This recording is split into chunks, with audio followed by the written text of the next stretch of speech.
So the second part of the IcyBreeze is tubing. All right, and normally there would be a filter, which pretty much and this pretty much is submerged into the ice water with a filter. I'm going to tell you how to get the filter, but the tubing pretty much there's a filter here. This pretty much connects to a water pump.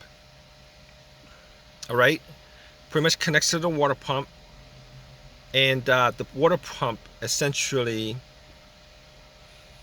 pumps the water from the filter, pumps the water into the water pump, and then it goes through a what is it? A heat core.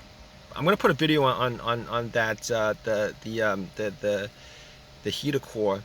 It's the heater core is pretty much a computer heater core, but if you guys are looking for this tubing, I have a link in my